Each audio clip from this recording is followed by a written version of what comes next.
This is Pager. He's a 9-year-old macaque who had a Neuralink placed in each side of his brain about 6 weeks ago.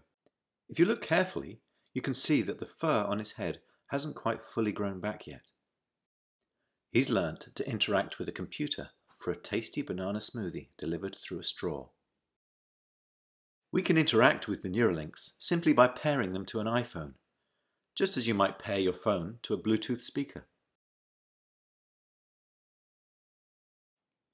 The links record from more than 2,000 electrodes implanted in the regions of Pager's motor cortex that coordinate hand and arm movements.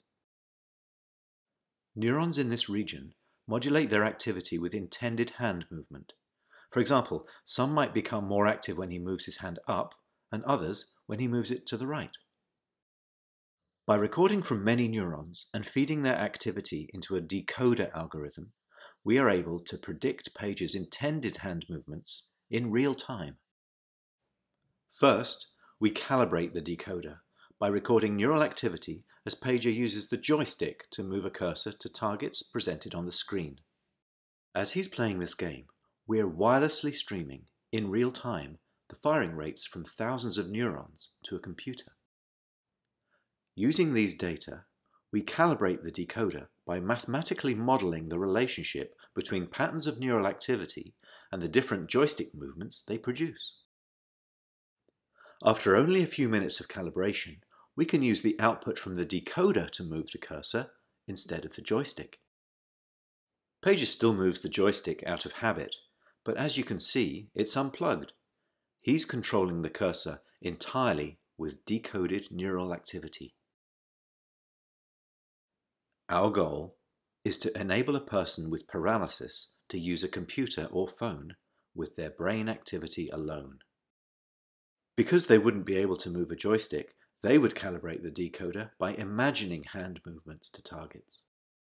One of the things the Neuralinks allow Pager to do is to play his favourite video game, Pong.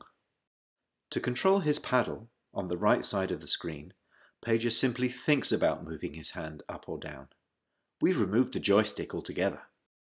Now that he's up to speed, let's increase the difficulty and see how well Pager can play with the Neuralink.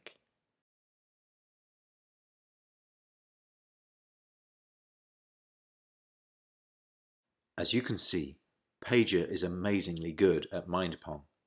He's focused, and he's playing entirely of his own volition. It's not magic. The reason Neuralink works is because it's recording and decoding electrical signals from the brain. Great game, Pager. And what better reward for a monkey than a banana? We still have challenges spanning many fields of engineering, so if you're good at solving hard problems and want to change people's lives, even if you've never worked with the brain before, we would love to hear from you.